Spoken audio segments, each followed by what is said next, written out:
சஹாபாக்கள் தானும் தங்களுடைய பிள்ளைகளையும் இந்த மார்க்கத்துல உறுதியானவர்களாக பயணிக்க செய்தது. இந்த உத்வேகம் நம்மகிட்ட இருந்தா வருங்கால சந்ததிக்கு தௌஹீதை கொண்டு போய் சேர்த்தரலாம். நாம கவலைப்பட தேவையில்ல. நல்ல வளர்ப்பு இருக்குமானால் இஸ்லாமிய அடிப்படையில் என் பிள்ளை என்னை காப்பாற்ற மாட்டாங்கிற எந்த கவலையும் உங்களுக்கு தேவையில்லை. மார்க்கத்தை வளர்த்துட்டேன்னா, மார்க்கத்தை ஊட்டிட்டேனால், குர்ஆன் சுன்னாவின் அடிப்படையில் தான் வாழ்வான் என்றால் நிச்சயம் இந்த சமூகம் நல்ல சமூகம் பெற்றோரை விடாது. இன்னைக்கு எல்லாரும் தௌஹீத் மாப்பிளைக்கு ரொம்ப ஆசை. தௌஹீத் மாப்பிளை இருக்கா, தௌஹீத் பொண்ணு இருக்கா, தேடுறது மாப்பிளை. ஆனா வாழ்றது தௌஹீத் மறுபடி வாழ்றது. தௌஹீத் மாப்பிளை சீரட் குடிக்க மாட்டான், அவன்கிட்ட தண்ணி அடிக்கிற பழக்கம் இருக்காது, ஓரளவுக்கு படிச்சிருப்பான், உலகத்துல ஓரமா பேசுவான், நல்ல வேலையில இருப்பாங்க. இப்படிங்கிற நீங்க உலக பார்வை இருக்குது, அதை விட்டுட்டு தௌஹீத் மாப்பிளை எதுக்கு வேணும்னு தேடணும் தெரியுமா? என் பிள்ளையை சுவனத்துக்கு அழைத்து செல்லணும், என் பேர பிள்ளைகள் சுவனத்துக்கு போக வேண்டும், நல்ல தலைமுறைகளை உருவாக்குவதற்கு தௌஹீத் பிள்ளைகள் வேண்டும் என்ற நியத்துல தௌஹீத் மாப்பிளை பெண்ணை தேடுங்க. அஸ்ஸலாமு அலைக்கும் வரஹ்மத்துல்லாஹி வபரகாத்துஹு. எல்லா புகழும் புகழ்ச்சியும் எல்லாம் அல்ல அல்லாஹ் ஒருவனுக்கு உரித்தாகட்டும். அவனது சாந்தியும் சமாதானமும் நம் உயிரிலும் மேலான நபிகள் நாயகம் ஸல்லல்லாஹு அலைஹி வஸல்லம் அவர்கள் மீதும், அன்னாரின் நல்லற தோழர்கள் தோழியர்கள் மீதும், இங்கே ஒன்றுகளும் இருக்கின்ற நம் அனைவர் மீதும் என்றென்றும் நின்று நிலவட்டுமாக. அல்லாஹுடைய மகத்தான அருளால் தமிழ்நாடு தௌஹீத் ஜமாத் ராமநாதபுரம் மாவட்டம் பனைக்குளம் மேற்கு கிளையின் சார்பாக கோடைகால பயிற்சி வகுப்பு நிறைவு நிகழ்ச்சியிலே நாம் எல்லாம் ஒன்று குழுமிருக்கின்றோம். இந்த நேரத்திலே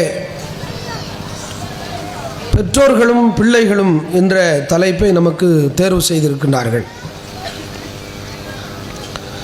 இஸ்லாம் என்ற இந்த மார்க்கம் மனித குலத்துக்கு வழிகாட்டியாக இறைவனால் தேர்வு செய்யப்பட்டிருப்பதால் எல்லா சமூகமும், எல்லா மொழி பேசக்கூடிய, எல்லா நிறம் கொண்ட, பல்வேறு கலாச்சாரம் கொண்ட எல்லா சமூகமும் பின்பற்றுகிற வகையில் இந்த இஸ்லாம் மார்க்கம் வழிகாட்டுகிறது. மனிதன் சந்திக்கிற பிறப்பு முதல் இறப்பு வரை எல்லா நிகழ்வுகளிலும் இஸ்லாம் தலையிட்டு மூக்கை நுழைத்து அல்லாஹ்வும் ரசூலும் நமக்கு ஒவ்வொன்றாக கைப்பிடித்து வழிகாட்டுகின்றார்கள். பெருமானார் உருவாக்கிய சமூகம் எப்படி உருவாக வேண்டும் என்பதை இஸ்லாம் நமக்கு வழிகாட்டுகிறது.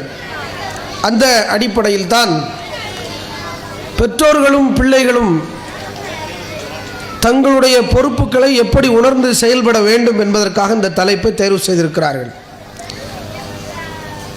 அதுவும் நம்முடைய ஜமாத்தின் சார்பாக நடைபெறுகின்ற மக்தப் மதரசாக்களில் கோடைகால பயிற்சி வகுப்பிலே பயின்ற மாணவர்கள் மாணவிகள் நாம் பயிற்றுவிக்கின்ற கொள்கை நிலைப்பாடுகளை, இஸ்லாமிய சித்தாந்த இயல்புகளை, பண்பாடு கலாச்சாரங்களை உங்களுக்கு மத்தியில் 2.5 மணி நேரங்கள் நீங்கள் பல்வேறு பல்சுவை நிகழ்ச்சிகளை கண்டு களித்தீர்கள். அது வெறுமனே கண்டு களித்திருக்கு, நம்முடைய பிள்ளைகளை படம் எடுத்து போட்டோ எடுத்து போடுவதற்காக சொல்லலை. அதில் சொல்லப்படுகிற ஒவ்வொரு செய்தியும் குர்ஆனும் சுன்னாவும் நமக்கு வழிகாட்டுவதைத்தான் நாங்கள் நம்முடைய பிள்ளைகளுக்கு பாடமாக நடத்துகிறோம் என்பதற்குத்தான் இந்த நிகழ்வை உங்களுக்கெல்லாம் பிள்ளைகளின் வாயில்களிலே நீங்கள் அவங்க பேச நீங்கள் கேட்கணும் என்பதற்காகத்தான் இந்த நிகழ்ச்சியை நாம் நிறைவு நிகழ்ச்சியாக, பரிசளிப்பு நிகழ்ச்சியாக ஏற்பாடு செய்திருக்கிறோம். இந்த கூட்டத்திலே பேசுவதற்கு சரியான தலைப்பை தான் தந்திருக்கிறார்கள். பெற்றோர்கள் எப்படி நடந்து கொள்ள வேண்டும், பிள்ளைகள் பெற்றோரிடத்தில் எப்படி நடக்க வேண்டும், பெற்றோர்கள் பிள்ளைகளை எப்படி உருவாக்க வேண்டும் என்பதைத்தான் இந்த தலைப்பில் நாங்கள் பேச இருக்கிறோம். பெருமானார் ஸல்லல்லாஹு அலைஹி வஸல்லம் அவர்கள் சொன்னார்கள், குல்லுக்கும் ராயின் வ குல்லுக்கும் மஸ்ஊலுன் அன் ரஇயத்திஹி. உங்களிலே ஒவ்வொருவரும் பொறுப்பாளர்கள். உங்களுடைய பொறுப்புகளை பற்றி நீங்கள் மறுமை நாளில் அல்லாஹ்விடத்தில் விசாரிக்கப்படுவீர்கள். ஒரு அரசன் நாட்டு மக்களுக்கும் நாட்டின் எல்லா துறைகளுக்கும் பொறுப்பாளர். ஒரு குடும்ப தலைவன் தன்னுடைய குடும்பத்திற்கு எல்லாவற்றுக்கும் பொறுப்பாளனாக இருக்கிறான். வல் மராத்து ராயத்துன் அலா பைத்தி பாதிஹா வ வலதிஹி வஹிய மஸ்ஊலத்துன் அன்ஹும். பெருமானார் ஸல்லல்லாஹு அலைஹி வஸல்லம் பெண்களை பற்றி, பெற்றோர்களை பற்றி, தாய்மார்களை பற்றி, மனைவிமார்களை பற்றி சொல்லும்போது, ஒரு பெண் என்பவள் தன்னுடைய கணவனின் குடும்பத்தாருக்கும் தன்னுடைய கணவனின் வீட்டிற்கும் அவரது பிள்ளைகளுக்கும் பொறுப்பாளர். ஆணுக்கு சொல்லும்போது இஸ்லாம் பொருளாதாரத்தை வரவு செலவுக்காக ஆணை முக்கிய பகுதியாக கருதுகிறது. அல்லாஹ் திருமறை குர்ஆனிலே சொல்கின்றான், அர்ரிஜாலு கவ்வாமுன் அலன் நிசா, ஆண்கள் தான் பெண்களை நிர்வகிக்க வேண்டும். பிமா ஃபல்லல்லாஹு பஅதஹும் அலா பஅதின் வ பிமா அன்ஃபகு மின் அம்வாலிஹிம். ரெண்டு காரணத்தை அல்லாஹ் சொல்றான். ஆண்கள் உடலாலும் சதையாலும் அறிவாலும் இரத்த நாளங்களாலும் நரம்புகளாலும் உடலில் இருக்கிற ஒவ்வொரு உறுப்புகளாலும் பெண்ணை விட ஒருபடி கூடுதலாக கனமாக படைக்கப்பட்டிருக்கிறான் என்று குர்ஆன் சொல்லுது. உங்களை அல்லாஹ் இயற்கையில் அப்படி வச்சிருக்கிறான். ஆணுக்கு தசை பகுதிகள் கூட, பெண்ணுக்கு கொழுப்பு பகுதிகள் கூட. கொழுப்புண்டா உடம்புல ஓடுற கொழுப்பு, சரிண்ணா? ரெண்டு கொழுப்பு இருக்குது, சரியா? வாய் கொழுப்புன்னு ஒன்று இருக்குது, உடம்புல இருக்கிற கொழுப்புன்னு ஒன்று இருக்குது. இது இயற்கை, அப்படி தான் இருக்கும், வேறு ஒன்றும் சொல்ல முடியாது. ஆதம்ம களிமண்ணிலேருந்து படைச்சிட்டு பெண்களை எல்லாம் என்ன பார்த்தோம்னா, ஆதம் நபிட்டேருந்து அப்படி விலாயெலும்பை உருவி பெண்ணை படைத்திருக்கிறான். ஒன்றோடு ஒன்று தொடர்பு தான், எல்லா வகையிலையும் தொடர்பு, சண்டையிலையும் தொடர்பு தானே. நம்ம நினைக்கிற சண்டை போடுறதுல உயிரோட்டம் இல்லைண்டு, ஆனால் அல்லாஹ் சொல்கிறான் விலாயெலும்புலேருந்து படைச்சிருக்கான். நம்ம அனுபவத்திலே பார்க்குறோம். எத்தனையோ கணவன் மனைவிகள் சண்டை போடுறதுல கூட ஒரு குறிப்பிட்ட வயசுக்கு அப்புறம் அது கூட ஒரு அன்பு தான். அதனால குடும்பத்தை விட்டு பிரிய முடியாது, சண்டை போடுவாங்க, சேர்ந்துருவாங்க. கணவன் மனைவிக்குள்ள என்ன சண்டை இருந்தாலும் இரவு படுக்க போகின்ற பொழுது அவர்கள் ஒத்துசைவாகி விடுவார்கள். ஆனால் அதை விட சிறந்த குடும்பம் இந்த உலகத்தில் இல்லை என்று இன்றைக்கு ஆய்வாளர்கள் சொல்றாங்க. அருமை சகோதரிகளே, இதை அல்லாஹ்வுடைய தூதர் சொல்றாங்க. கணவனுடைய குடும்பத்தாருக்கும் பிள்ளைகளுக்கும் கணவனுடைய மன அமைதிக்கும் எல்லாவற்றுக்கும் பெண்ணு தான் பொறுப்பானவள். ஆம்பளை போய் உழைக்க போயிடுவான். ஒன்று உடல் ரீதியாக வித்தியாசம், பெண் ஏற்கனவே இப்படித்தான் படைக்கப்பட்டிருக்கிறாள், ஏதாவது பேசிக்கிட்டே இருப்பா.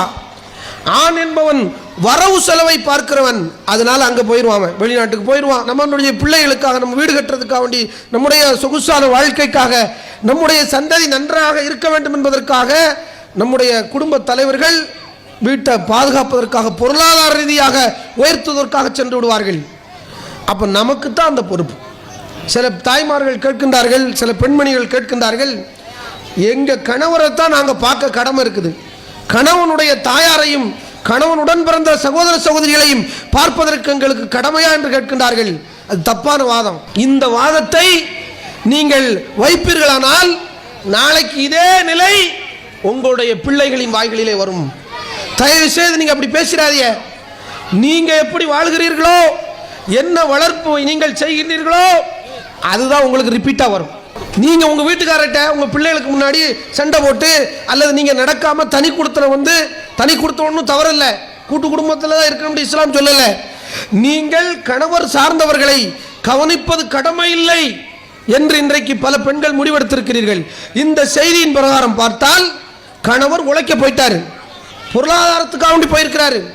கணவன் ஊர்ல இருந்தா அவர் தாயை பார்ப்பாரு, கழுவாரு, சீராட்டுவாரு, பாராட்டுவாரு, மாத்திரை கொடுப்பாரு, கொஞ்சுவாரு, குலவுவாரு, சண்டை போடுவாரு, உரிமை எடுப்பார். அதெல்லாம் இப்ப மருமகளாகி நாம தான் செய்யணும். பெண்மணிகள் தான், மனைவியாகிய நீங்கள் தான் செய்ய வேண்டும். எனக்கு என்ன கடமையா என்று கேட்கிறீர்களே, இந்த ஹதீஸ் சொல்லுது கடமைன்னு சொல்லு. தன் கணவனுடைய குடும்பத்தார்களுக்கும் கணவன் மூலம் பெற்றெடுத்த பிள்ளைகளுக்கும் பெண்மணிகள் பொறுப்பாளர்கள். கணவன் எதையெல்லாம் செய்வாரோ அதெல்லாம் செய்யணும்.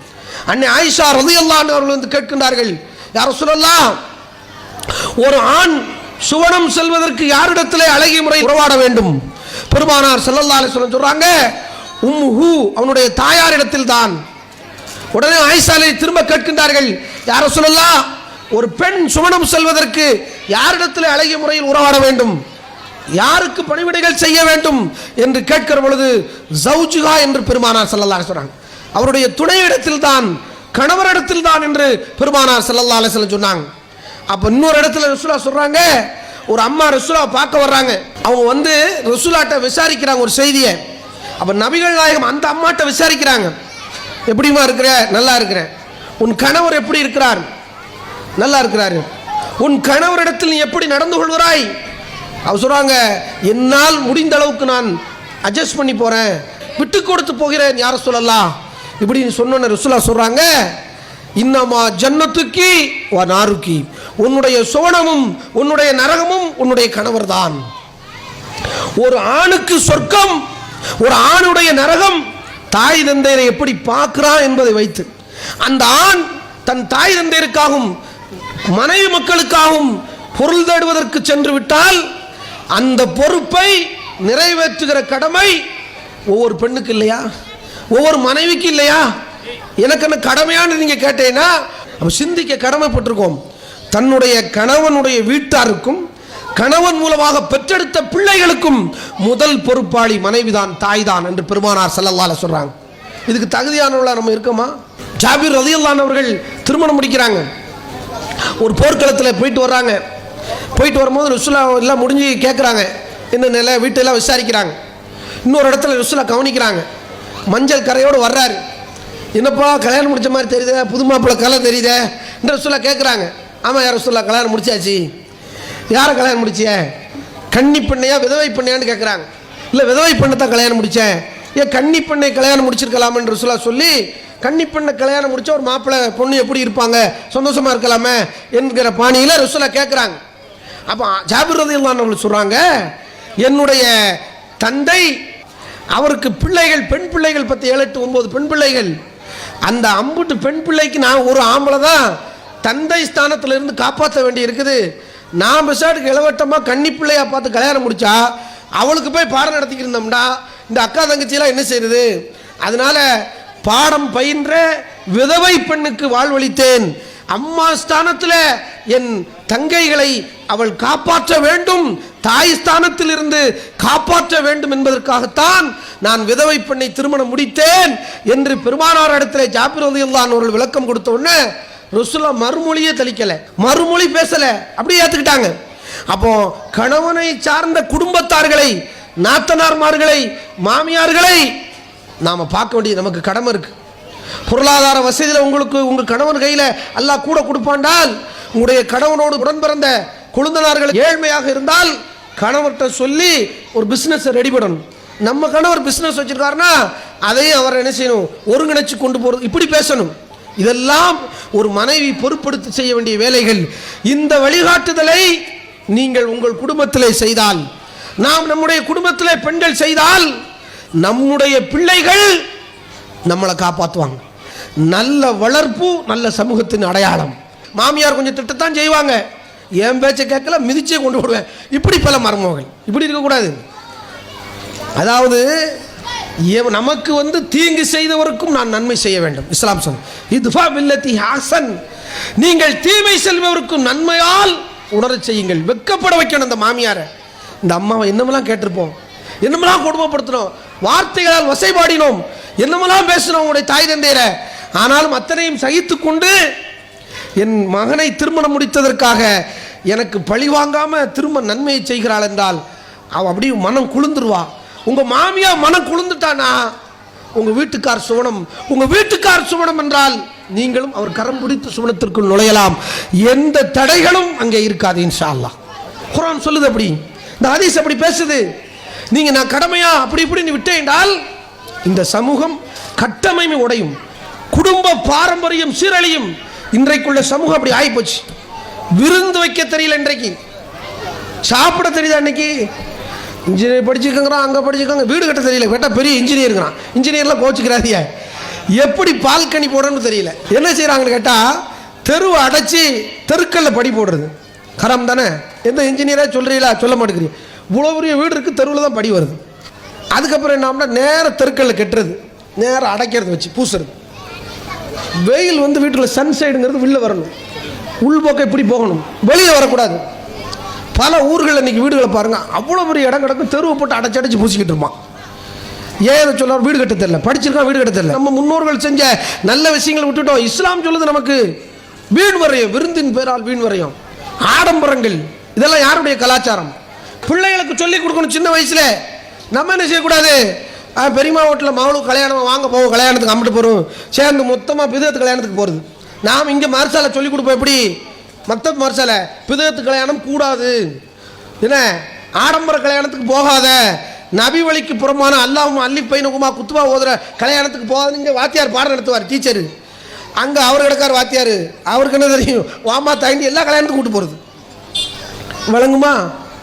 நம்ம ஒன்று சொல்ல, அவங்க ஒன்று சொல்ல, அந்த பிள்ளை இப்படியே ஆசுலேஷனான மைண்ட்லேயே வளரும், முடிவெடுக்கவே தெரியாது. நம்ம குரான் இங்கே ஹராம் ஹலால்னு போதிச்சுக்கிட்டு இருப்போம். பாடம் அவங்க வாத்தியார் எடுக்கிறார். அதெல்லாம் 1 மணி நேரம் காலையில் சாயந்தரம் 1 மணி நேரம் 2 மணி நேரத்துக்கு தௌஹீத் ஜமாத்துக்குள்ளே போனையா அதோட ஹலால் ஹராம் முடிச்சிடணும். வீட்டுக்குள்ளே வந்தால் காலை தரிச்சு போடுவேன் வா அப்படின்னு சொல்லி இந்த உம்மாமார்கள் எல்லா கல்யாண வீட்லையும் சாப்பிட கூட்டு போகிறது. இப்போ என்ன நடக்கும்? இந்த புள்ள ஆமாம் பாத்தியா வரும், சரியா தப்பா? உம்மா வந்து கூட்டு போகுத, இப்போ தப்பா சரியா? வாத்தியார் தப்புங்கிறார், ஆமீன் கூடுறது, உம்மா சரிங்கிறது. இப்படியே மைண்ட் அப்படியே அலமஞ்சு இப்படி புள்ள வளருவானா? எந்த முடிவும் எடுக்காத சோம்பிகளாக இந்த பிள்ளைகள் உருவாகுது. இன்னைக்கு சொல்றாங்க மிகப்பெரிய மன அழுத்தத்துக்கு உள்ளாகுது. காரணம் பெற்றோர்கள் வளர்க்க தெரியல. அல்லாவின் இறை கட்டளைப்படி நபி வழிப்படி பிள்ளைகளை வளர்க்க தெரியல. இந்த சமூகம் மாறி கிடக்குது. அதுக்கு தான் இந்த மக்தப் மதரசாக்கள், அதுக்கு தான் இந்த ஆலிமா மதரசாக்கள், அதுக்கு தான் இந்த கோடைகால பயிற்சி வகுப்புகள். நாங்கள் சொல்லி கொடுக்கறத நீங்களும் படிங்க. ஏன் தெரியுமா? நாங்கள் ஒன்று சொல்லி கொடுத்துக்கணும், நீங்கள் ஒன்று சொல்லி கொடுத்துக்கிட்டு இருக்கீங்க. டெய்லி காலையில் சாயந்தரம் நாங்கள் பென்சில் ஊசி போடுறீங்க, நீங்கள் என்ன சரி அம்மை நோயை உள்ளே கொடுத்துக்கிட்டே இருக்கிறீங்க. வேலை செய்யுமா அது? நாங்கள் மருந்தை கொடுக்குறோம், நீங்கள் நோயை உள்ளே விட்டுக்கிட்டே இருக்கிறீங்க. எப்படி வேலை செய்யும்? அப்போ நீங்களும் வந்து படிங்க. பெற்றோர்களையும் பிள்ளைகளையும் ஒரு சேர கல்வி நிறுவனத்துக்கு உருவாக்குங்கள். அதனால தான் பள்ளிக்கூடத்தில் இப்போ கேள்வி கேட்குறான், சிபிஎஸ் சிலபஸில் மெட்ரிகுலேஷனில் கேட்குறான், உங்கள் அம்மா மாதிரி படிச்சிருக்காங்களா, உங்கள் அப்பா மாதிரி படிச்சிருக்காங்களா? ஏன் நான் இங்கே சொல்லிக் கொடுக்குறது வீட்டில் போய் சொல்லிக் கொடுக்கணுமா இல்லையா? அப்போ உலக கல்விக்கு நீங்கள் அப்படி பார்க்கும்போது மார்க்க கல்விக்கு பார்க்கக்கூடாதா? மார்க்க கல்விக்கு தான் அப்படி பார்க்க. சகாபாக்கள் அப்படி பார்த்தாங்க. பிள்ளைகளையும் படிக்க வைத்து தானும் படித்து அந்த சமூகத்தை உருவாக்கினார்கள். எல்லா தந்தைமார்கள் வீடுகளிலேயும் எல்லா குடும்ப பெண்மணிகளும் தகஜத்து தொழுகிற வழக்கம் சஹாபாக்களிடத்தில் இருந்திருக்கிறது. குடும்பமா நின்று தொழுதுருக்காங்க. இன்னைக்கு நம்மள்ட்ட அந்த பழக்கம் இருக்கா? அப்ப குடும்பமாக இந்த தௌஹீதில் ஐக்கியமானா மட்டும்தான் வருங்கால தலைமுறைகளுக்கு இந்த இஸ்லாமிய கலாச்சாரத்தை கொண்டு போய் சேர்க்க முடியும். அதுக்கு முக்கியமான பொறுப்பாளர்கள் மனைவிமார்களாகிய பெண்கள் தான் என்பதை இந்த செய்தி நமக்கு சொல்லுது. எல்லா குழந்தையும் நல்ல குழந்தையடா மண்ணில பிறக்கலே, அது நல்லவனாவதும் தீயராவதும் அன்னை வளர்ப்பினிலே என்று பழமொழி சொல்றான், பாடல் படிக்கிறான்.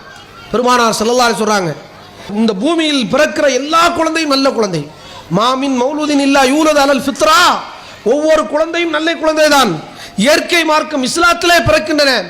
இன்ன அபவாஹு யுஹவ்விதானிஹி அவ் யுனஸ்ஸிரானிஹி அவ் யுமஜ்ஜிசானிஹி, அவர்களுடைய பெற்றோர்கள் தான் யூதர்களாகவும் கிறிஸ்தவர்களாகவும் நெருப்புவனைகளாகவும் இணை வைப்பாளர்களாகவும் இறை மறுப்பாளர்களாகவும் உருவாக்கி விடுகின்றார்கள்.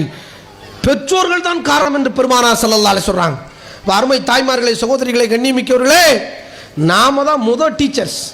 நம்முடைய பிள்ளைகளுக்கு முதல் ஆசிரியர்கள், முதல் ரோல் மாடல், முதல் முன்மாதிரி ஒவ்வொரு தாயும் தந்தையர்கள் தான். அதில் குறிப்பாக பெற்றோர்கள்ல தாய்மார்கள் தான், அம்மாக்கள் தான் முதல் முன்மாதிரியாக இருக்கின்றார்கள் என்பதை இந்த செய்தி நமக்கு சொல்லுது.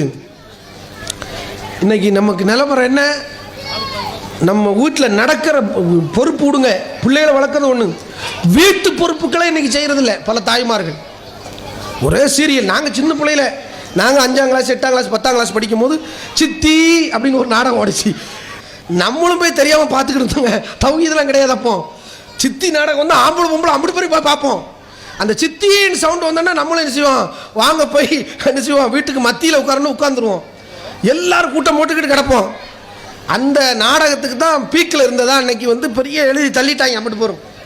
இன்னைக்கு நான் இப்போ நாடகம் பார்க்கல, ஆனால் இப்போ தற்போது செய்தியை சொல்லணுங்கிறதுக்காண்டி கூகுளில் தட்டி பார்த்தேன். கூகுளில் தட்டி பார்த்தா என்னென்ன, ஏன்னா பழைய செய்தியாக இருக்கக்கூடாதுல. 20 வருஷத்துக்கு முன்னாடி செய்தி ஆலிம்சா பேசிட்டு போகிறான், இந்த ஆளுக்கு குறிப்பே எடுக்க தெரியல. என்னென்ன கூகுளில் தட்டி பார்த்தா இப்போ என்னென்ன நாடகம் ஓடுதுங்க பாருங்க. எதிர்நீச்சல். எதுக்குமா எதிர்நீச்சல்? நீங்கள் கடலில் போய் குளிக்க போகிறீங்களா, ஆற்றுல எதுவும் குளிக்க போகிறீங்களா? நாடகத்துக்கு பேர் எதிர்நீச்சல். என்ன எதிர்நீச்சல்? மாமியா திட்டினா எப்படி திட்டணும், நாத்தனாரை எப்படி சோழி முடிக்கலாம் அப்படிங்கிறதுக்கு எதிர்நீச்சல். எதிர்நீச்சல் நாடகம். அப்புறம் பொன்னின்னு ஒரு நாடகம் ஓடுது. சிங்கப்பெண்ணே, பேர்லாம் ரொம்ப சூப்பராக வச்சுருக்காங்க. சிங்கப்பெண்ணே, இந்த சிங்கப்பெண்ணே நாடகம் நான் உள்ளுக்குள்ளே கதைக்குள்ளே போனோம்னா சிக்கல். சிங்கப்பெண்ணே கதை என்னம்னா அரை மணி நேரம் ஓடிடும். ஒன்னொன்னே அப்டேட் பண்ணுறதுக்காண்டி எடுத்த கூகுளில் அவங்க சாட்டுக்கு எழுதி தள்ளியிருக்கான ஒரு நாடகத்தை. அம்புட்டு நல்ல செய்தியா? சித்திரம் பேசுதடி, சிறகடிக்க ஆசை, ரோஜா, சன் டிவி வழங்கும் பராசக்தி. சன் டிவி வழங்கும் பராசக்தியா? இம்புட்டு நாடகம் ஓடுது. இதில் நல்லது என்னதை காட்டுறா? நாடகத்தில் ஏப்ரல் 5 அவள் 5 மாத கர்ப்பிணி. அடுத்த வருஷம் 27 ஏப்ரல் 5 3 நாளும் ஆச்சு. அவள் 10 மாதம் தாண்டி ஆச்சு, 15 மாதம் ஆச்சு. என்னடா நாடகம் நடத்தி கொஞ்சமாக லாஜிக்காக இருக்கா? நம்மளை எவ்வளோ முட்டாளாக்கி வச்சுருக்கான் பாருங்க. கில்லி படம் ஒருத்தன் பார்த்துட்டு கொலை பண்ணுறான். எப்படி கொலை பண்ணுறான்? கொலை பண்ணி 7 வயசு பிள்ளைய, சென்னையில் நடந்த சம்பவம், நம்ம தமிழ்நாட்டில் கொலை செய்து, கழுத்தை இறுக்கி கொலை செய்து குளத்தினுடைய புதற்குள்ளே, முள் செடி புதற்குள்ளே போட்டான். மோப்பநாய் பாத்திரக்கூடாது, சுமல் வந்துடக்கூடாதுன்னு சொல்லி பினாயில் அதெல்லாம் தெளிச்சுட்டு, பினாயிலெல்லாம் கண்டுபிடிச்சிடும் மோப்பமாய். மிளகாத்தூள் இருக்குல்ல, மிளகாத்தூளை 10 கிலோ 20 கிலோ வாங்கி பணத்தை சுற்றி எல்லா பக்கம் போட்டுட்டு அப்படி வர்ற வழியெல்லாம் என்ன செஞ்சுருக்கான், தூவி விட்டுருக்கான். 2 கிலோமீட்டருக்கு எல்லா பக்கம் தேடுதல் தனிப்படையெல்லாம் போட்டு கடைசியில் பிடிக்கிறாங்க. செய்தியை பிடிச்சா ஆளை பிடிச்சிட்டாங்க. என்னென்று அவனை உட்காந்து விசாரிச்சா, நம்ம கில்லி படத்தில் இப்படி காட்டுறான், கொலை செஞ்சு மிளகா பொடியை தூவணும், கண்டுபிடிக்க முடியாது. இப்படி சொல்லி கொடுத்தா கொலகார கூட்டம் உருவாமல் என்ன செய்யும்? என்னென்னு தெரியுதா? படத்தை பார்த்து, சீரியலை பார்த்து குடும்பத்தை எப்படி சீரழிக்கணும் என்கிற எல்லா விஷயமும் இன்றைக்கு சமூகத்துக்குள்ள சிறு பிராயத்தில் உள்ள நுழைக்கப்படுகிறது. ஆடல் பாடல் ஆபாச காட்சிகளை குடும்பமாக உட்கார்ந்து பேசிக்கிட்டு இருக்கிறோம். நம்ம வீட்டில் அப்படி ஒரு புள்ள இந்த பாட்டை நான் செயல்படுத்த போகிறேன் என்று செயல்படுத்தினா சமுதாயம் ஒத்துக்குருமா? எவ்வளோ பெரிய கேவலம், இழிவை சுமக்க வேண்டும், எவ்வளோ பெரிய அவமரியாதை, மானத்துக்கு எவ்வளோ பெரிய இழுக்கு ஏற்படும். சிந்திச்சு பார்த்தோமா? பேசுனா எப்போ என் புள்ள என்னமா பாட்டு படிக்கான், என் புள்ள வாயை பார்த்தியா, உதட்ட பார்த்தியா, மூக்க பார்த்தியா, முழிய பார்த்தியா, யாருக்கு உமா மாறு பாட்டு படித்தா குர்ஆன் வசனத்தை சொல்லி எப்படி வரமாட்டுக்க வாயில. அப்போ இப்படி பார்க்குறோம். இன்னும் பாருங்கள், பொறுப்பில்லாத பெற்றோர்களை பாருங்கள். நம்ம எல்லாம் தமிழ்நாட்டில் நடந்த செய்தியை மட்டும்தான் எடுத்திருக்கேன். சென்னையில் நடந்த சம்பவம், பிள்ளையை வந்து மார்க்கம் சுண்ணத்து கல்யாணம் பண்ணி போட்டிருக்காங்க. சுண்ணத்து பண்ணிவிட்டு கத்தனா பண்ணிவிட்டு பிள்ளை வந்து ஆவடி பக்கத்தில் நடந்த சம்பவம் இது. சென்னை ஆவடி பக்கத்தில் பிள்ளையெல்லாம் வச்சுருக்காங்க. இந்த அம்மா சீரியல் பார்த்துக்கிட்டு இருக்கு. ஒரு 11:30 மணி 12 மணி இருக்கும். ரொம்ப முக்கியமான நாடகம் போய்கிட்டு இருக்கு. வீட்டுக்காரர் 2:30 மணிக்கு 3 மணிக்கு சாப்பிட வருவார். பிள்ளை வந்து அரை தூக்கத்தில் கிடக்கான். பூனையோ எலியான்னு தெரியல, கத்னாவுக்கு மேலே சுற்றி இருக்கிற அந்த துணியை உருவிட்டு போயிடுச்சு. என்னடான்னு காணோம், கடிச்சு வச்சிருக்கு பூனை. புள்ள துடிக்கும், அழுது பார்த்தா பூனையும் காணோம், உன்னையும் காணோம், துணியையும் காணோம். என்னடான்னு பார்த்தா அழுத சத்தம் கூட தெரியாமல் இந்த அம்மா நாடகத்தை முடிச்சுட்டு தான் வந்திருக்கு. ரத்தமாக கிடக்கு. பிள்ளைய குதறி வச்சிருக்கு பூனை. அல்லாஹ் தந்த அருள் இல்லையா? அல்லாஹ் மறுமையில் கேட்க மாட்டானா, உனக்கு பிள்ளையை செல்வத்தை தந்தேனே, எதற்காக நீ இப்படி கவனிக்காமல் இருந்தாய்? அல்லாஹ் கேட்கிறான். உங்களுடைய செல்வங்களும் உங்களுடைய பிள்ளைகளும் ஃபித்னா, உங்களுக்கு சோதனை. இன்னொரு இடத்துல அருள், எதெல்லாம் அருளோ அதெல்லாம் சோதனை. பிள்ளை பெற்றா மட்டும் போதுமா? அல்லாஹ் கேட்பான, நாளைக்கு எப்படி வளர்த்தண்டு என்ன பதில் சொல்வாய்? ஒரு பிள்ளை இப்படி இருந்துக்கிட்டே இருந்திருக்காங்க. 4 வயசு பையன் இப்படி மேலே ஏறி போய் பாத்ரூமில் வாளிக்குள்ளே தண்ணி பிடிச்சி வச்சுருக்குறாங்க. இப்போ டப்பு, பெரிய டப்பு, துவைக்கிற துணி வாளி. புள்ள அது உள்ளே விழுந்துருச்சு. பிள்ளைய காண முங்கி செத்து போச்சு பிள்ளை. இந்த அம்மா பிசாடு வேடாம் பார்த்துக்கிட்டு இருக்காங்க. அங்கே எல்லா பக்கம் தேடியாச்சு. பக்கத்து வீடு, மேலே மொட்டை மாடி, எல்லா பக்கம் தேடுறாங்க. மை போட்டு பார்க்குறாங்க. மை போட்டு மந்திரவாதிட்ட புள்ள எங்கே கிடக்கு? புள்ள கடைசியில் வாளிக்குள்ளே கிடக்கு. சென்னை நடந்த சம்பவம், தமிழகத்தில் நடந்த சம்பவம். ஒரு பையன், ஒரு 8 வயசு பையன் மேலே ஏறி மொட்டை மாடியில் போய் டேங்குக்குள்ளே போய் விழுந்திருக்கிறான். பிள்ளைகளை காப்பாற்ற தெரியல, பெத்தா மட்டும் போதுமா? அன்றாட அலுவல்களை செய்வதற்கு இன்றைக்கு சீரியல்களும் ஸ்மார்ட் மொபைல் போன்களும் இன்றைக்கு இருக்கிற டிஜிட்டல் வாழ்க்கையும் நம்முடைய பிள்ளைகளை கவனம் இல்லாமல் ஆக்கிடுச்சு. பெற்றோர்களை கவனம் இல்லாமல் ஆக்கிடுச்சு. படிப்பே ஏற மாட்டேங்குது. இன்னைக்கு என்ன சொல்லி கொடுத்தாலும் மக்கா இருக்கான். என்னடான்னு கேட்டால் ஒரே டச் ஸ்கிரீன். சில பெரிய ஆட்களும் தான். சில ஆட்கள் பாருங்க, வெளிநாட்டில் உள்ள நம்ம நிறைய கேள்விப்படுறோம். தகவலை நேரம் சொன்னாங்க. இப்படி தூங்கிக்கிட்டு இருக்கும்போதே ஃபேஸ்புக்கில் இப்படி போட்டு அவன் கை தூக்கத்தில் இப்படி இப்படியே செஞ்சுக்கிட்டு இருக்கான். யாரு? வாப்பாக்காரன். அங்கே துபாயில், சிங்கப்பூரில் நடந்துக்கிட்டு, மலேசியாவில் இருந்துக்கிட்டு, கோயத்தில் இருந்துக்கிட்டு. என்ன பொறுப்பு இருக்கு? வாழ்க்கை எப்படி போயிடுச்சு? நம்ம பிள்ளைகளை எப்படி பார்க்கணும்? துவா தெரியல, சஜிதா தெரியல, சஜிதா சவுண்டா என்ன தெரியல, தொழுவும் போது குறுக்க போகக்கூடாதுன்னு தெரியல, நிற்கணும் முடிக்கிற சட்டம் தெரியல. அப்போ நாம் நம்முடைய பிள்ளைகளுக்கு மார்க்கத்தை போதிப்பதற்கு பெற்றோர்கள் கவனம் செலுத்த வேண்டும். பெற்றோர்களுக்கு தெரியலையா? பாடத்தை நீங்கள் படியுங்கள், ஒவ்வொரு தந்தைமாரும் படியுங்கள், தாய்மாரும் படியுங்கள், பிள்ளைகளை காப்பாற்றுங்க.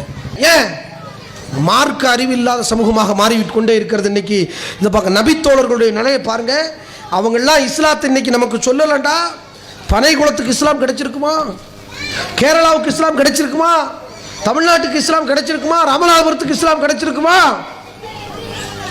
பெருமானாருடைய தோழர்களை பாருங்க, ஆசுரா நோன்பு வைக்க கற்றுக் கொடுக்குறாங்க. ஆசுரா நோன்பு தான் முதல்ல ஃபர்லு நோன்பு. எப்போ ரமலான் நோன்பு கடமை ஆயிடுச்சோ அப்போ தான் ஆசுரா நோன்பு சுன்னத்தாயிருச்சு. விரும்பினா வைங்கன்ட்டாங்க ரசூல்லா. ஆரம்பத்தில் ஆசுரா நோன்பு தான் கடமை. குன்னா நசுமுகு பாது, இதற்கு பிறகு நாங்கள் நோன்பு நோட்டோம். ஒன்று சௌவி முசிபியானா, எங்களுடைய பிள்ளைகளுக்கும் நோன்பு நோக்க கற்றுக் கொடுத்தோம். பிள்ளைகளுக்காக அழுகிற பொழுது பிள்ளைகளுடைய அழுகுரலை கட்டுப்படுத்துவதற்காக, அவர்களை அழுகையிலிருந்து காப்பாற்றி கவனத்தை மாற்றுவதற்காக நாங்களே வீடுகளில் பழைய துணிகளை வைத்து, பஞ்சுகளை வைத்து பொம்மைகள் செய்வோம். அந்த பொம்மைகளை விட்டு விளையாட்டு காட்டி அழுகை மறக்கடிச்சு, பசியை மறக்கடிச்சு இஃப்தார் வரைக்கும் விளையாட்டு காட்டிடுவோம். ஒரு 4 வயசு 3 வயசு பிள்ளைகளுக்கெல்லாம் நோன்பு வைக்க கற்றுக் கொடுத்த ஒரு சகாபாக்கள். நம்மளுக்கு அந்த உத்வேகம் இருக்கா? மார்க்கத்தை அடுத்த சந்ததிக்கு சரியாக சொல்ல வேண்டும் என்கிற அந்த எண்ண ஓட்டங்கள் நமக்கு இருக்குதா? அப்படி சொல்ல போய் தான் இன்னைக்கு நமக்கு இஸ்லாம் வந்து சேர்ந்துருக்குது. இல்லாட்டா இன்னைக்கு பனைகுளத்துக்காரனுக்கு இஸ்லாம் கிடைச்சிருக்குமா? ராமநாடுக்காரனுக்கு இஸ்லாம் கிடைச்சிருக்குமா? கீழக்கரக்காரனுக்கு இஸ்லாம் கிடைச்சிருக்குமா? குதிரைகள் சென்ற திசைகளிலே, நாலாபுரமும் உலகத்தின் அத்தனை திசைகளிலும் சகாபாக்கள் குதிரை சென்ற திசையிலே சென்று பிரச்சாரம் செய்தார்கள்.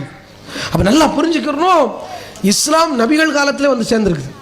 எல்லா ஊருக்கும் போது ரசூலா மரணித்த பிறகு முழு உலகத்துக்கும் போச்சு. அதனாலதான் சைனாவில் இஸ்லாம், ஜப்பான்ல இஸ்லாம், கானாங்கிற ஒரு நாடு இருக்கு அங்க இஸ்லாம், எத்தியோப்பியாவில் இஸ்லாம், அரபு தேசங்கள்லாம் இஸ்லாம், மேற்கத்தியர்கள்ட்ட இஸ்லாம், கிழக்கத்தியர்கள்ட்ட இஸ்லாம், காபாவின் 8 திசைகளிலும் இஸ்லாம் போய் சேர்ந்ததுக்கு காரணம் சஹாபாக்கள் தானும் தங்களுடைய பிள்ளைகளையும் இந்த மார்க்கத்தில் உறுதியானவர்களாக பயணிக்க செய்தது. குடும்பங்களை இழந்து வந்து இங்கே வந்து புது குடும்பங்களை உருவாக்கி இருக்கிறாங்க, வரலாற்றில் பார்க்குறோம். அப்போ இதெல்லாம் இந்த உத்வேகம் நம்மகிட்ட இருந்தால் வருங்கால சந்ததிக்கு தௌஹீதை கொண்டு போய் சேர்த்துடலாம். நாம் கவலைப்பட தேவையில்ல. நல்ல வளர்ப்பு இருக்குமானால் இஸ்லாமிய அடிப்படையில் என் பிள்ளை என்னை காப்பாற்ற மாட்டாங்கிற எந்த கவலையும் உங்களுக்கு தேவையில்லை. ஏன்? மார்க்கத்தை வளர்த்துட்டேன்னா, மார்க்கத்தை ஊட்டிட்டேன்டால், மார்க்கத்தை தாண்டி என் மகன் சிந்திக்க மாட்டான்னு ஒரு பிள்ளையை உருவாக்கிட்டேன்டா, குர்ஆன் சுன்னாவின் அடிப்படையில் தான் வாழ்வான் என்றால் நிச்சயம் இந்த சமூகம் நல்ல சமூகம், பெற்றோரை விடாது. இன்னைக்கு எல்லாரும் தௌஹீது மாப்பிள்ளைக்கு ரொம்ப ஆசை. தௌஹீது மாப்பிள்ளை இருக்கா, தௌஹீது பொண்ணு இருக்கா, தேடுறது மாப்பிள்ளைய. ஆனால் வாழ்கிறதுக்கு தௌஹீது மறுபடி வாழ்கிறது. ஏன்? தௌஹீது மாப்பிள்ளை சீரட் குடிக்க மாட்டான், அவன்கிட்ட தண்ணி அடிக்கிற பழக்கம் இருக்காது, ஓரளவுக்கு படிச்சிருப்பான், உலகத்தில் விவரமாக பேசுவான், நல்ல வேலையில் இருப்பாங்க. இப்படிங்கிற நீங்கள் உலக பார்வை இருக்குதே, அதை விட்டுட்டு தௌஹீது மாப்பிள்ளை எதுக்கு வேணும்னு தேடணும் தெரியுமா? என் பிள்ளையை சுவனத்துக்கு அழைத்து செல்லணும், என் பேர பிள்ளைகள் சுவனத்துக்கு போக வேண்டும், நல்ல தலைமுறைகளை உருவாக்குவதற்கு தௌஹீது பிள்ளைகள் வேண்டும் என்று நீங்கள் விரும்பினால் இந்த நியத்தில் தௌஹீது மாப்பிள்ளை பெண்ணை தேடுங்க. பல பேர் இன்னைக்கு மதரசால படிக்க வைக்கிறது எதுக்கு தெரியுமா? ஆலிமாக்கள் 1 வருஷம் படித்து ஆலிமா ஆயிடணும், உடனே ஒரு நல்ல மாப்பிள்ளையை கட்டி கொடுத்துடலாம். அது தப்பு கிடையாது, ஹராம்னு சொல்லலை, அதுவும் நன்மை தான், தீமை கிடையாது. நம்ம நினைக்கிற தீமை இல்லை, அதை விட உயர்ந்த எண்ணம் வைங்க. இந்த சமூகத்துக்கு நல்ல பிள்ளைகளை உருவாக்குவதற்கு நான் தௌஹீதில் வளர்ப்பேன், என் பிள்ளையை தௌஹீதில் பெண்ணெடுப்பேன், தௌஹீதில் மாப்பிளை பார்ப்பேன், இந்த சமூகம் பனைக்குளம் முழுவதும் இணை வைப்பிலிருந்து விடுபட வேண்டும் என்கிற எண்ணத்தில் நீங்கள் உருவாக்குவீர்களானால் எண்ணி 20 ஆண்டுகளில் இன்ஷா அல்லாஹ் பனைக்குளத்தில் முழு முஸ்லிம்களும் தௌஹீதாக இருப்பார்கள், இணை வைப்பே இருக்காது இன்ஷா அல்லாஹ். அதுதான் நம்முடைய இலக்கு. நம்முடைய இலக்கு என்ன? அதுக்கு தான் இந்த மார்சாக்கள், அதுக்கு தான் இந்த ஆலிமாக்கள், அதுக்கு தான் இந்த மக்தப் மார்சாக்கள். இந்த பிள்ளைகள் எல்லாம் இன்னும் 20 ஆண்டுகள் இதில் பயணிப்பார்களானால் இந்த ஊருடைய முத்தவல்லிகள், ஜமாத்தின் தலைவர்கள், பல நிறுவனங்களுக்கு தலைவர்கள், இவர்கள் பல குடும்பத்தின் தலைவர்கள், அத்தனை பள்ளிவாசல்கள் இவங்க தான் நாங்களாக இருக்க போகிறோம், கடைசி இங்கே உள்ள ஆட்களாக இருக்க போகிறோம். எல்லாருக்கும் மௌத்து இருக்க, இப்போ மௌத்துக்கு முன்னாடி நாம் நல்ல சமுதாயத்தை உருவாக்கணும். அதுக்கு தான் நாம் பாடுபடணும். அதுக்கு தான் பெற்றோர்களை சொல்கிறோம், பிள்ளைகளை நல்ல பிள்ளைகளாக உருவாக்கிருங்க, நமக்கு அது கடமை. லுக்மான் அலைஹிஸ்ஸலாமை பற்றி அல்லாஹ் சொல்கிறான். முதல் செய்தி, தாய் தந்தையர் சொல்ல வேண்டிய செய்தி, பிள்ளைகளுக்கு இணை வைக்காது என்று சொல்லிக் கொடுங்க. எந்த வகையில் இணை வச்சிடாத, தர்காவுக்கு போயிடாத, தாயத்து போட்டுறாத, பில்லி சுனியத்தை நம்பிராத, பேய் பிசாசை நம்பிராத, இணை வைப்பின் எந்த சாயலும் நம்மிடத்தில் இருக்கக்கூடாது என்று பிள்ளைகளுக்கு போதிக்க வேண்டியது முதல் கடமை. அல்லாஹ் சூரத்து லுக்மான் 31வது அத்தியாயத்தில் 13 துவங்குகிறான். 31, 13, 3:1, 1:3 மறக்கக்கூடாதுங்கிறதுக்காண்டி கூட அந்த நம்பரை மனப்பாடம் பண்ணிக்கலாம். இது கால லுக்மானு லிப்னிஹி வஹுவ யஅதுஹு. லுக்மான் அலைஹிஸ்ஸலாம் தன் பிள்ளைக்கு மகனுக்கு உபதேசம் செய்கிறார். ஆம்பளை பிள்ளைக்கு சொல்லிக் கொடுங்க செய்தியை, முதல்ல எல்லா பிள்ளைக்கும் சொல்லிக் கொடுங்க. இங்க தன் மகனுக்கு சொல்கின்றார், யா புனை, அருமை மகனே, லா துஷ்ரிக் பில்லாஹ், அல்லாஹ்வுக்கு நீ எதையும் இணை கற்பிக்காதே, இன்ன ஷிர்க லதுல்முன் அதீம், இணை கற்பிப்பது மகத்தான பெரும்பாவம், அநியாயமாகும். எப்படி எப்படி அநியாயம்னு சொல்லி கொடுத்து, பிள்ளை கொஞ்சம் இரிட்டேட்டா இருக்கிறா, எரிச்சல் படைனா, கொஞ்சம் எரிச்சல் தன்மையோட இருக்கிறான்டா, அவனை டைவர்ட் பண்ணுங்க. பிசிக்கலா மூவ்மெண்ட் கொடுங்க, வீட்டை விட்டு வெளியே வாங்க, வேற டைவர்ட் பண்ணுங்க, வேற செய்திக்கு போங்க. இப்போ மேத்தமெட்டிக் பிடிக்கலையா, சயின்ஸ் பாடத்துக்கு உடனே போகாதீங்க. வா நம்ம சேர்ந்து ஒரு கேசரி தயாரிப்போம், வா நம்ம வெளியே போய் ஒரு ஜூஸ் குடிச்சிட்டு வரோம், வா நம்ம 2 பேரும் வாக்கிங் பண்ணுவோம். அம்மாவோட வாக்கிங் போகக்கூடாதா? கூட்டு போங்க. பிள்ளைய வந்து ஃபிசிக்கலாக மாற்றுங்க, மென்டலியிலேருந்து ஃபிசிக்கலுக்கு ட்ரீட்மெண்ட் பண்ணுங்க. ஃபிசிக்கலாக பிரச்சனை இருக்கா, மென்டலியாக ட்ரீட் பண்ணுங்க. இன்னைக்கு பேரண்டிங் சிஸ்டத்தில் ரொம்ப முக்கியமாக சொல்கிற, ஒவ்வொரு தாய்க்கும் பிசிக்காலஜிக்கல் என்ன சைக்காலஜிக்கல் என்ன தெரியணும். பிள்ளையினுடைய உடல் பாசையை அறிய வேண்டும், பிள்ளையுடைய மன திடத்தை புரிய வேண்டும், பிள்ளைகளுக்கு வலிமையை கொடுக்க வேண்டும். கொடுத்து பாருங்கள், உங்களுடைய பிள்ளை ஐன்ஸ்டீனா மாறுவான். தாய்மையின் வலிமை அவ்வளவு உயரியது. உலகத்தில் எல்லாவற்றையும் வீழ்த்துகிற ஆற்றல், வலிமை, மன வலிமை தாய்க்கு தான் இருக்கு. புள்ள செத்ததா சொல்லி கொடுத்துட்டார் டாக்டர், நர்ஸ். புள்ள செத்து போச்சு, ஒரு புள்ள பிழைச்சிச்சு, ஒரு புள்ள செத்து போச்சுன்னு. அந்த அம்மாவுடைய உள்ளம் சொல்லுது, சாவலை, என் பிள்ளைக்கு உயிர் ரூ இருக்குது. அது அகமியம், இறைவன் ரப்புல் ஆலமீன் யாருக்கு கொடுக்குறான்னு அவங்களுக்கு எல்லாரும் கிடைக்காது. பிள்ளையை மார்பில் வச்சு தட்டி தட்டி தட்டி எடுக்கிறான், இறைவனிடத்தில் இறைஞ்சுகிறாள், ரூஹ் வருகிறது. 4 நிமிடம் கழித்து ரூஹ் வருது. ரப்புல் ஆலமீன் பேரன்பு கொண்டவன்.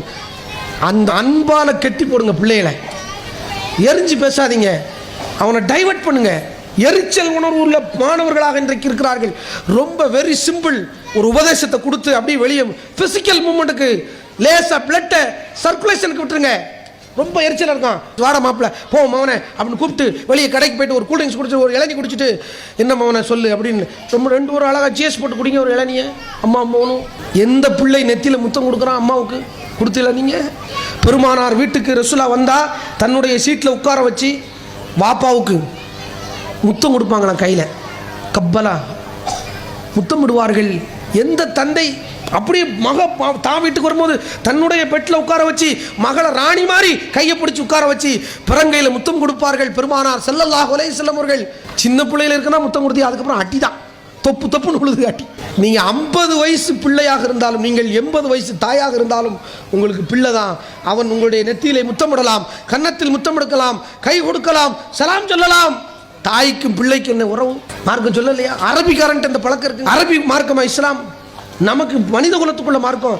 ஏன் ஒரு முத்தத்தில் உங்களுடைய பிள்ளையின் அந்த எண்ண ஓட்டங்களை, அலைகளை நேர்மறையாக பாசிட்டிவா மாத்திரலாமா? ஏன் உங்களால தெரியல? கட்டி அணைப்பது ஹராமா? தாய்க்கும் பிள்ளைக்கும் அழகா ஒரு முத்தம் கொடுக்கலாமா? ஒரு முஆனக்கா செய்யலாமா? பிள்ளைகள்கிட்ட உட்காந்து பேசலாமே, கையை தொட்டு பேசலாமே. இவ்வளவு எத்தனை வழிகாட்டுதலை சின்னதா சொல்ல வேண்டும் நான் நினைச்சேன். பிள்ளைகளுக்கும் தாய்க்கும் பிள்ளை இருக்கிற உறவு இருக்க, பெரிய உறவு, அதுக்குள்ள வலிமை இருக்குத இந்த உலகத்தில். அதை மிஞ்சுவதற்கு 3 தான் ரசூலா சொன்னாங்க. ஒன்று சுமந்தீங்க, ஹம்லத் வயிற்றுல சுமந்தீங்க 10 மாசம், பிறகு மரணத்தை எல்லை வரைக்கும் சென்று விலாதத்து பிள்ளை பெற்றீர்கள், பிறகு 2 ஆண்டு காலம் உங்கள் இரத்தத்தை சாராக பிழிந்து பால் கொடுத்தீர்கள், ஃபிசாலத். இந்த 3க்காகத்தான் நீங்கள் தியாகம் செய்திருக்கிறீர்கள். அதனால 3 இடம் உங்களுக்கு, 4வது இடம் தான் தந்தைக்கு. நீங்க தான் அந்த பிள்ளையினுடைய நாடி நரம்பெல்லாம் உங்களுடைய ரத்தம் தான் ஓடுது. அந்த டிசைன் உங்களை மாதிரி தான் இருக்கணும். ஏன் உங்களை மீறி போகுது? அருமை தாய்மார்களே, இப்படி ஏராளமான செய்திகள் இருக்கு. தாயின் வலிமையை அறிந்து நம்முடைய பிள்ளைகளை மிகச்சரியாக வழிகாட்டுவோம். பிள்ளைகளை இந்த உலக கல்வியோடும் மார்க்க கல்வியோடும் பின்னி பிணைவோம். அதற்காக நாம் பெரும்பாடுபடுவோம். மார்க்க அறிவு ஒன்றுதான் பிள்ளைகளை வழிநடத்துவதற்கு போதுமானதாக இருக்கும். மார்க்க அறிவே இறுதி இலக்கு. மார்க்க அறிவு இருந்தால் அத்தனை அறிவும் தானாக வரும். இந்த திருமறை குர்ஆன் வழியில் நின்று நபி மொழியில் பயின்று பிள்ளைகளை வழிகாட்டுவோம். வாஹிர் தவானா அல்ஹம்துலில்லாஹி ரப்பில் ஆலமீன். அஸ்ஸலாமு அலைக்கும் வரஹ்மத்துல்லாஹ்.